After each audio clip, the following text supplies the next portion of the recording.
What up, homies? I don't even know what that means. Look at Dan No, with you the don't. glasses around. I should do that too if I could find them. I'll do a similar situation. Market call 1 p.m. Eastern time. Dan, 30 minutes on the clock. It's just the two of us on Just this the fine. two of Today is us. Wednesday, right? Which Yeah, is Wednesday. crazy. I mean, I'm Deck like 21, guy.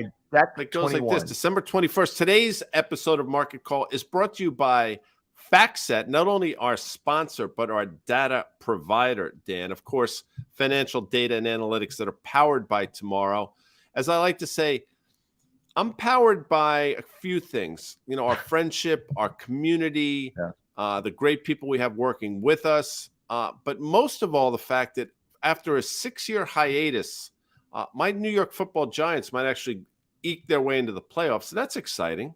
Yeah, well, you guys had that double doink. You remember all the years back there? Double doink. Again, Yeah. the double doink. Hey, just so you know, I mean, that was a nice little segue. Our friend Doug Cass, he writes for Real Money, Seabreeze Partners. He just hit me up here, and I love Doug because I think you guys share a brain on many things. You're also powered by your hatred for the New York Mets. Yes. Doug writes, for discussion at 1 p.m., every member of the Mets projected infield has at least 2 all-star appearances. Their number 1 and number 2 starting pitchers should be unanimous selections for the Hall of Fame. Agreed. The Mets closer struck out 50% of the batters he faced last season. Guy, discuss. Well, I mean, clearly Steve Cohen is putting together what he believes is a team that will not only compete for one World Series, but for multiple World Series. And I see that. I mean, Verlander is, going to turn 40. Max Scherzer's moving up there in age, but they probably combined have a few years left for them. But my concern is some of these contracts. I mean, Lindor's signed for the next 10 years, I think. And now Correa signed for the next 12 or 13 years. And these guys might look great for the next 2, but those contracts are going to be a bit of an albatross as we move our way through. You like that? So I'm not a huge Pete Alonso guy. I think he plays first base like he's picking up hand grenades. I've never been a McNeil guy. He bats for average, but I just don't really. All right, listen, you've never been a Mets guy. I hate the Mets. I'll say this before you shut me down, and this is true because we have the market to talk about. And I'm just putting this out here for you, Dan, quickly. So if the Mets and the Red Sox were scheduled for some, the bullshit June interleague series at Shea, and those 2 games get rained out, let's just play it out. And in order to make up those games, they can only find time in late September. Okay, bear with me here. If the Yankees needed the Mets to beat the Red Sox in both games, you know who I'd be rooting for? Who that? The Red Sox. The Red Sox. I know. There's no situation that I can see. The Mets could play the Chinese national team, and I'd be rooting for the Chinese national team. Back to you. I got you, Doug. All right. Thank you, Doug, for that contribution. I mean, you went down that primrose path. Can I tell you something? Doug goes by Dougie, and people affectionately call it. And Stevie goes by Stevie, obviously. Yes, he does. We worked with the guy. By the way, Matrix of Compassion says, Guy, did you ever see Tom Seaver pitch? I did. As a matter of fact, for those in the know, Tom Seaver won his 300th game in the major leagues, I believe, as a member of the Chicago White Sox against the New York Yankees on a July Sunday afternoon, if memory serves. Back to you. All right, so L. Chen asks if you ever saw Babe Ruth play live. All right, moving on. Fun. Okay, wise ass. Where is that person? I like that. All right, take it easy, L. Chen. Guy is feeling a little. He just turned 59 here. All right, let's talk about this market, Guy. What do we got going on here? Is this a bit of a dead cat Market's bounce? Partying here. I don't like. It doesn't feel great. It doesn't feel like this sort of like inspired rally you want to just kind of get, just say we're going to rip this thing, other than if it wasn't like 1 week left in the year, I guess. Yeah, I think that's clearly part of it. I'll tell you what concerns me. We're going to talk about this as well. The fact that the VIX is approaching 20 again, not a 20, $20, which is, I think, a little concerning. I think we have an expiration. I mean, there are a lot of factors at work here. I don't know what the market's gotten themselves all excited about. Clearly, the Nike report, which we'll talk about, the FedEx report, I think has assuaged some of the short-term concerns people had. But I don't necessarily think there's a big tell on the consumer on the back of those two. I think they're stock-specific. But look, the market's rallying here, and the VIX is pushing down towards 20. I happen to think it's a bit of a warning sign, but we'll see. I mean, that's what makes markets, as I like to say, Dan. Yeah, no, it's interesting. Again, I called it uninspired. And listen, I think the higher they go into year end, the better the setup. I don't have a single short on. I don't, you know what I mean? Like, as far as I'm concerned, I'm going to let some stocks that I own, kind of rally a little bit. These are stocks that I don't own as a trade. They're just kind of investments here. And so I'm kind of like many market participants, kind of cleaned up for year end. I'm getting on a plane tomorrow morning. I'm going to see my in-laws in There the you big, are. as they call it. Dallas has got the soft machine. You know what the soft machine is, guy? The soft machine, Yeah, wasn't that like a in the song Doors Truckin', song? Dallas got the soft machine, Houston to close. It's a margarita Grateful machine. Dead song. I know what it But is. it's a I mean, margarita machine. Let's look at speaking of spicy, you probably like a spicy margarita. This NDX chart, okay, the 1 year.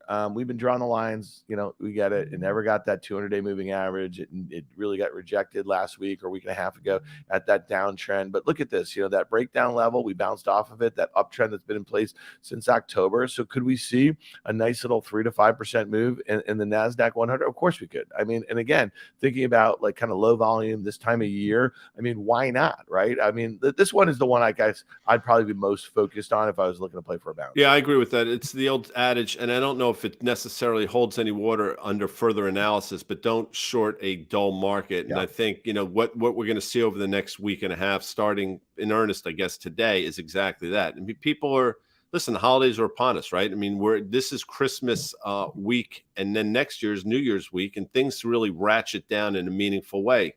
And again, the fact that FedEx wasn't a disaster, I think, is giving people some hope. But to your point, I think this pennant's going to continue to get more and more narrow, and I think Yeah. it's going to resolve itself to the downside when a name potentially like Apple guides lower again, or you just get disappointing earnings out of some of these companies that have rallied in a pretty meaningful way. I mean, again, we bring up Nvidia, but just for the sake of bringing up a stock that rallied 70% from the October low, I mean, that stock to me is sort of going to do a back and fill into the 120s. And HSBC, I think, initiated they call it a reduced position with a $135 price target. So more and more analysts are going to come around to some of the things we've been saying. And it does come down to earnings and earnings growth and revenue growth at a certain point. Matter of fact, this S&P 500 we highlighted yesterday is just well off its October lows relative to the NDX here. So again, might we see a 3 to 5% rally back towards that downtrend? I think the rotation guy that we've seen into, I guess industrials and some value names over the last couple months here is really kind of bearing out that outperformance, let's say in the SPX versus the NDX here. Probably not much to do or say here, but this one, you just mentioned the volatility index. So the CBOE volatility index, we had December options expire this morning. They expire on Wednesday mornings here. And a lot of people were asking us yesterday, why is the VIX not up more when the market was down? And a lot of it had to do with some of the funkiness in and around expiration. We drew that uptrend that's been in place over the course of the year. We breached it briefly, late last month or so. And we've been saying that when the VIX is, 20 or below that, it's probably a good time to lighten up on stocks. Mm-hmm. And when the VIX is up there, in the high 20s to about 30 or so, that's been a good time to buy stocks. I guess it's really tough, though, between now and let's call it January 2nd or 3rd, when people are back in earnest. There's a lot of half days. There's a lot of days off. And what do options do when they're not trading on a market? They erode, Dan. Yes, they erode. Guy. So 2 cents on the VIX here. Time decay, and I think that's exactly right. And we had a great conversation in the comments section yesterday, and one of the viewers answered another viewer's question, which I thought was great. But I think, again, it sort of makes sense what's going on in the VIX in terms of, I think a lot of people position themselves for a downdraft. It's not necessarily coming to fruition, and the VIX sort of bleeds away. So you see these big up days in the VIX typically when the unforeseen happens.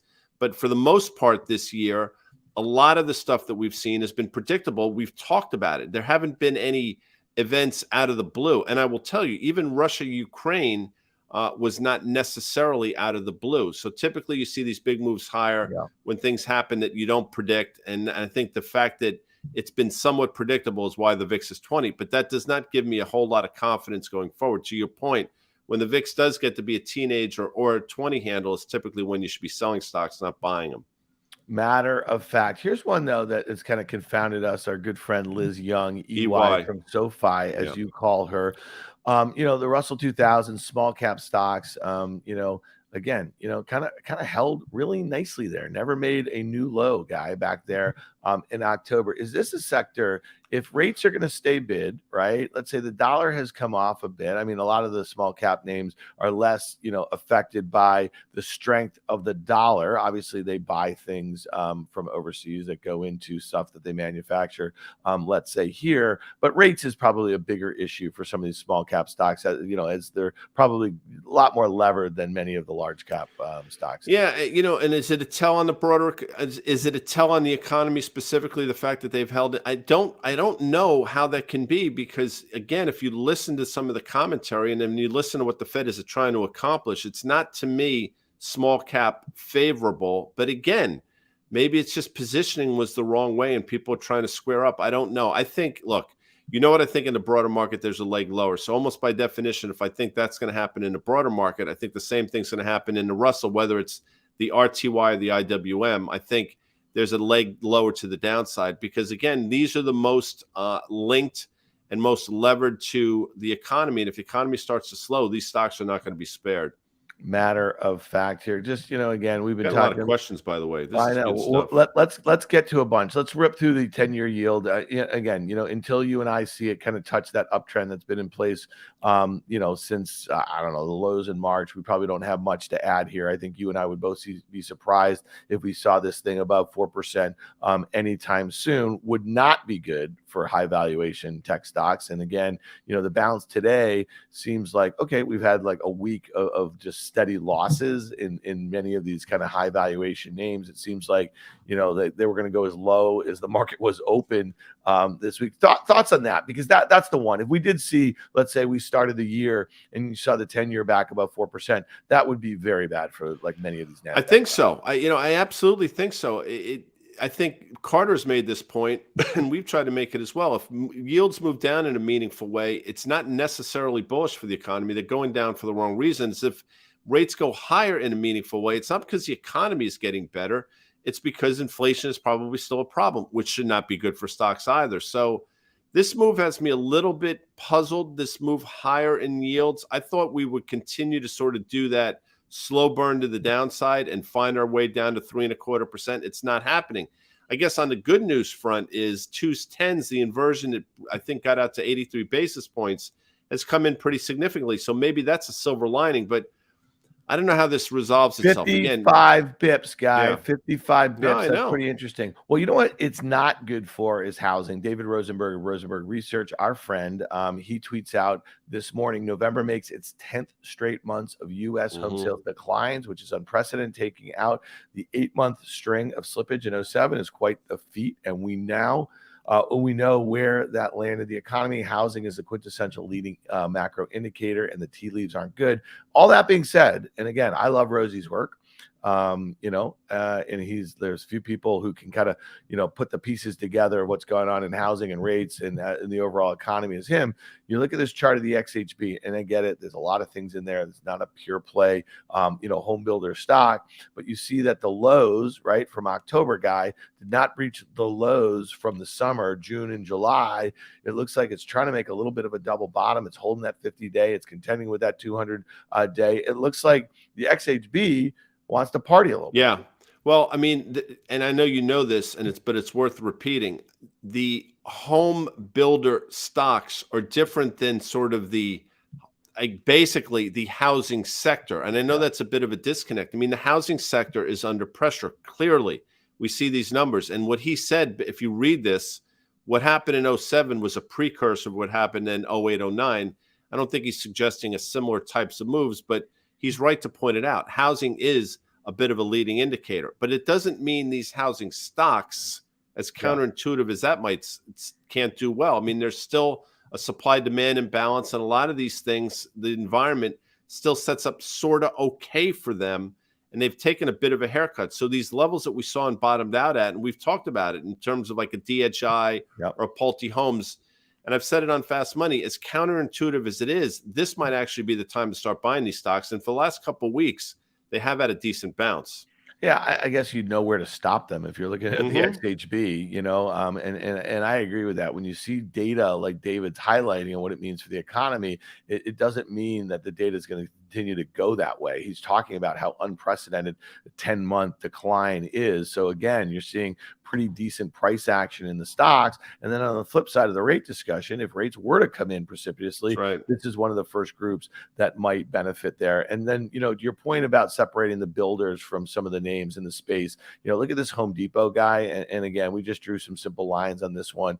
That 340, I mean, wake me up when it's above 340 is I guess what I'd say there, because it looked like it wanted to get above there in a meaningful way, fill in that gap from earlier this year, back in March, and kind of solidly rejected here. And I guess it also comes down to is like, what do investors rotate into, right? What is going to be the leadership as we come out of this bear market? And again, you and I don't know when it's going to end, but it might be some very rate sensitive Yeah. names as they start to come in a But bit. I'll tell you the good news, and we've brought this up before, and if Carter were here, he would say it. The 50-day moving average has now crossed through the 200-day moving average. And, the last time that happened was on the downside back in March, and you saw subsequently the next 5 or 6 months for the stocks were not particularly good. So you can make an argument that we're on the precipice, at least finding some support here in Home Depot, and then maybe starting to see early spring next year a stock that's meaningfully higher based on this one thing. We'll see.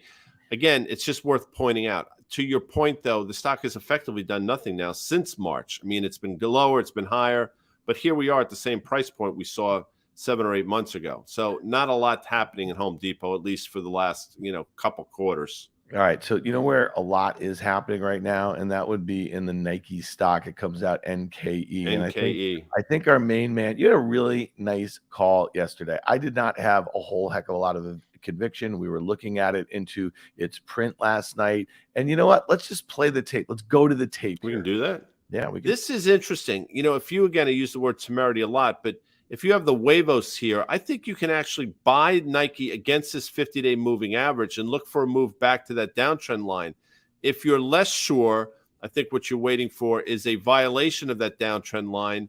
Maybe this thing gets some legs, and we'll see. That 8% move probably puts us, pretty close to exactly that, either that downtrend line or a look back to the October low. If you're trying to pick a side, though, you might get an upside surprise here, Dan. We'll see. And if I'm wrong, I'll be the first one to talk about it on tomorrow's market. Well, look at it. It's tomorrow, this time tomorrow, and we're talking about it. That was a heck of a call. I just did not have a whole heck of a lot of conviction. And I think it's important to remember is that, last quarter, and you see that gap, right? 3 months ago, they guided down. So what did they do? They beat lower guidance. Mhm. Fantastic. But talk to me a little bit, because it literally is lining up. It's obviously overshot your levels, but you did say that if it gets through, it could continue to keep going here. Thoughts here, because I assume, Guy, you wouldn't be chasing it at this No, moment. and I'm looking now because I'm looking at the volume. So Nike typically trades a little over 9 million shares a day. It's already traded 22 million shares. Obviously, there's another 2.5, 3 hours left in the day ish, which is probably going to put it around 30 million shares, which is close to, 3.5 times normal volume. And this little island that's setting up, to me, this is where you're taking money off the table. I mean, again, it felt like it was going to hold the 50-day and bounce. I think there were lowered expectations, despite the fact that it's expensive on a valuation basis, probably 28 times or so next year's numbers. You have that kind of EPS growth to back it up, and I think people were just overly negative. So I would submit, if you've been long this stock since the fall, this is a place you're taking money off the table, not adding to it. Again, just my opinion. Yeah, and I guess the point there is that we've spent a lot of time talking about the fits and start with China and demand and COVID zero over there and what's gone on with Europe and supply chain. I mean, the list goes on, and the potential for the U.S. to be in a recession after you've had the sort of rally a stock like that has had off of lowered expectations. I want to be careful about that next quarter. And then when I want to broaden it out a little bit, and I want to talk about consumer discretionary, and we have the XLY, and you've highlighted this guy. This is a really tough ETF. When you think about it, Amazon is 23% Mhm. of the weight. Tesla is 11.5%. Home Depot 10%. So there's a few stocks kind of driving the train here. That's But half the ETF right there in front of you. but Yeah. guy, just look at this. I mean, these are like solid, consumer discretionary names. I'd say you can make the argument that Amazon is not exactly discretionary, but this thing is a train wreck. And you look at where the ETF is trading, below all of those lows that it's made over the course of this last year. That's kind of some heady resistance there. It would obviously take Amazon, which just made new 52-week lows yesterday, and Tesla has just made 52-week lows today to get going, which again, those stocks could be coiled springs into a light volume sort of year-end rally. And maybe the XLY is one way to play it. I guess I'm just not that kind of bullish as we head into the new year. And I think that some of the guidance that we're going to get for the current quarter Q1 is not going to be particularly great. If you look at this, we've attempted to breach these levels a few times. It typically doesn't hold the third or fourth time, and here we are now. So Amazon, we talked to Mark Mahaney yesterday Yeah, we did. on your great show, OK Computer, and Amazon is one of his top picks for 23. And I understand that, but doesn't mean there can't be another leg lower first. And I think that's what we're in the midst of. Tesla, we talk about all the time. This thing is being basically held up by a shoestring by Home Depot and Nike, effectively, is what's going on. But I do think Nike probably gives it up a little bit here. I'm not bearish in it. I just think the move is over. And again, Home Depot, we talked about, it's been a sort of sideways action. So we'll see how that shakes out. But I am bearish in Amazon in the short term. I am bearish in Tesla in the short, and we've been that way. So it stands to reason that this is probably going to roll over. And then we can have a conversation about what the right entry point is. I don't think this is it, though, Dan. Yeah, let's look at a couple consumer discretionary names, one that's actually acted horrible and one that's acted well. Let's start with the Disney. I think Carter told us last week he thought it was a pair of twos, ugly chart. Don't buy stocks in downtrends. And if we had backed out that Disney chart over a 5-year period, you'd see that the next stop to the downside is that March 2020 COVID low, which is down near 80. I don't disagree with that. This is a horrible chart. And the news is supposed to be good if you think about over the last month with Bob Iger coming back here. Thoughts on this one? Like, would you start dollar cost averaging if you had like a multi-year time frame guy in the mid to high 80s in Disney, or do you just wait for the next guy down? Because I have to think that Iger, when he gets in front of analysts and investors really for the first time, that there is no incentive to do anything other than just lower the boom for the full year 2023. I don't think you're going to miss Disney to the upside at this point. The positive catalysts are somewhat behind. The most positive catalyst is, Iger came back. So that's behind us. To your point, he could kitchen sink the whole thing and sort of do a redo. And if he does that, it probably gets the stock down to a high 70 handle, low 80 handle. And then you can probably look at it in earnest. To your point, though, if your time horizons are 3 to 5 years and a couple dollars here or there doesn't necessarily matter, this is as good a point as any to start sort of dipping your toe. And I think it requires you to either be a long-term investor or a short-term trader. What I will tell you is, and I believe this, I don't think you can be both at the same time, because what typically happens is if you have something for a long-term investment and within a week it's up 8%, your instincts are, holy shit, I can't believe it. And then that investment becomes a trade. And conversely, when you put something on for a trade and it goes against you, you typically say, well, maybe I'll make this an investment. And when you start playing that game, it almost by definition means you're going to lose. All right, Guy, here's one that has acted very well in the consumer discretionary space. And I think we've talked about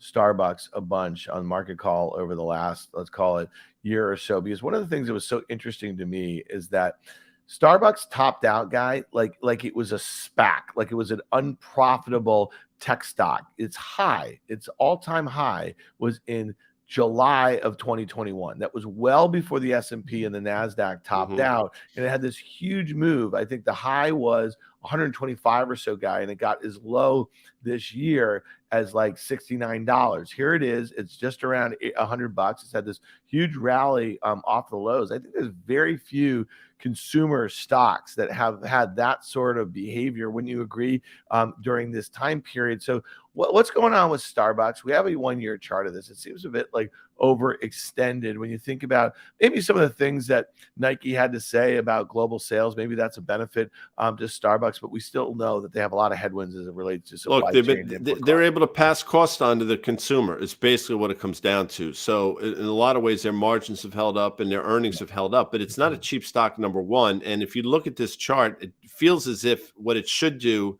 is make a run towards that uptrend line. And that, again, off a time decay, that probably puts it like a $91, $92 stock. That to me makes sense. And then we'll have a conversation. But stocks had a nice bounce, but it spent a lot of time trading around the 200-day moving average. My sense is that's probably what's going to happen early next year. It spends some time around the 200-day moving average. All right, last one before we get out of here. We kind of hit on it last night on CNBC's Fast Money program. Love that show, 5 o'clock Micron, 5 o'clock Eastern, Monday through Friday. You've been on it since the very first day that it premiered. Is a full hour show. What, in 2007 was it? Yeah, nuts. I think it was January 8th or 9th was, crazy. Madness. We're coming up to our 16-year anniversary. You don't say that anymore. If we make it to January, it'll be I do still say it. I mean, at this point, but I'll next year I'll say it again. If we make it to January, I'll start saying that in February. Fair enough. If we make it to January. Well, it looks like unless you didn't get the memo, guy. I mean, we're making it to January, okay? Because we're like a week away. Weird things happen. Let's talk about Micron here, okay? Like in the memory space here, the reports after the close. I always love these stocks that report like in the off cycle, the way Nike did, the way FedEx did. It kind of, I think sometimes you can kind of lean in a little too much into what they're saying and extrapolate it to some other names in the space. But again, here's a stock that has had a rough year. It's basically, trading at some really difficult technical levels, just above $50 if you back that thing out. Cheap stock, decent balance sheet, a decent valuation, the whole nines, you know what I mean? So talk to me about what you're expecting. The implied move in the options market is about 5.5% either direction, which not a big deal one way or another. But I guess if it were to go lower and make it below that kind of 50 level there, I mean, from a technical standpoint, it looks like there's an air pocket. You got to go back to late 2020, right, guy? And you're looking at maybe something with a four handle. Yeah. There. So as you know, stocks like this, you get yourself real trapped if you look at them solely on valuation. I'm not suggesting you're doing that, but that's always been historically a trap for these highly commoditized names. Now, what's interesting about Micron is a few years ago, and time's going by quickly, but I'll tell you, they announced a huge stock buyback. And I said on the show that night, I said, what this signals to me is Micron does no longer believe they're a cyclical company, and they're no longer a company that can be commoditized. And that seemed to be right for a couple months until it wasn't. And you know what? What winds up happening is history repeats itself. And these do become very cyclical names and highly commoditized names. Obviously, DRAM and NAND, that's their bread and butter. And my sense is pricing continues to be depressed. And there was a lot of, you talk about it all the time, a lot of double ordering going on and doesn't augur particularly well. So if you're asking me what you are, I think there's a chance that you see that 5.5% to the downside and we break this support level. We'll see. Yeah, I mean, again, I don't think it's the sort of thing like I'd be shocked if you saw, the sort of reaction to a beat, and I don't think you're going to get a meaningful raise one way or another. A lot of, the CapEx expectations we've seen have been coming down by like some of the equipment guys and everything like that. So it just seems like we're probably 1 or 2 quarters away from getting some estimate revisions to the upside here. So maybe one last kind of guide lower, and then you see how the stock acts. Is what I said last night on Fast Money is like, when you have stocks like this that trade at reasonable valuations that have, probably at some point when the economy gets normalized a little bit, they have huge secular tailwinds, if you think about it, right? And if they guide lower and the stock doesn't get creamed, then it's telling you that sign. That investors are trying to think about what comes a quarter out. And sooner or later, people are going to really start focusing on what the back half of 2023 looks like.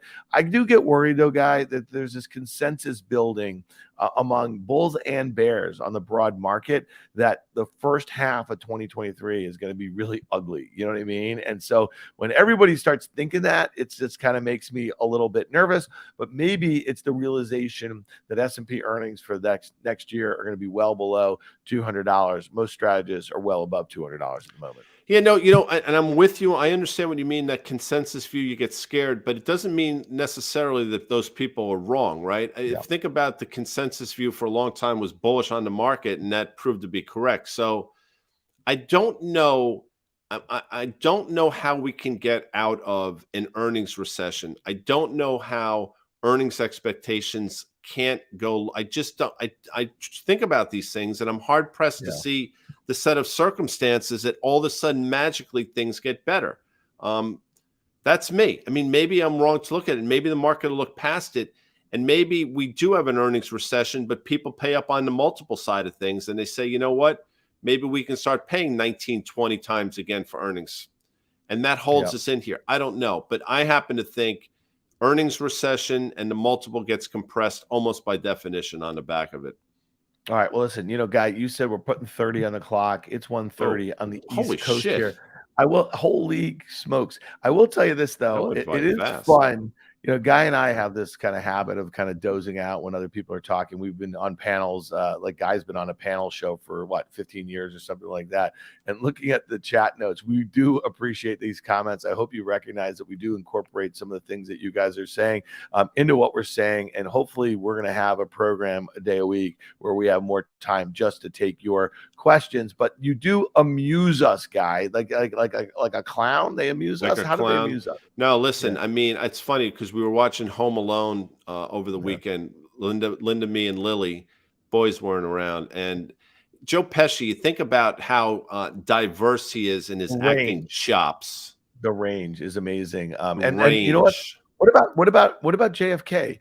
Dude, you don't get it. It's a mystery wrapped in an enigma, in a riddle. Remember his character in JFK, the Oliver Stone movie? He was like insane. He's like he is literally one of our treasures, I think, as you think about actors. I love Joe Pesci. I mean, Yeah. all those, anything he's in, it's almost a must watch. And I'll tell you, I think Casino doesn't get its just due as a movie. Yeah. Big Sharon Stone fan, James Woods in that movie, Don Rickles, You a big obviously the James Wood fan? aforementioned Robert De Niro. Yeah. It's just it's all good. Yeah. Man. It's a classic. All right. Should we get out of here Do tomorrow? do you want to do the get out, or you want me to do it? I mean, you always have do it it. memorized. I don't. All right, so listen, I want to thank our audience. I would thank Carter Worth, but he wasn't with us today. I'll thank him tomorrow because it's going to be CB Dubs and yours truly tomorrow on a Thursday. EY from SoFi is going back to Wisconsin. God help us all. You're getting on a plane to Texas, as you mentioned earlier. All my exes live in Texas. That's why I reside in Tennessee. By the way, that was a song that was playing in the background of Roadhouse during the scene when Sam Elliott was dancing with Patrick Swayze's girlfriend. Yeah. I completely digress. I want to thank FactSet, not only our sponsor, but our data provider. And I want to always thank the audience for spending time with us. Dan? Yeah. Thanks, guys. I'll see you next week. I appreciate it.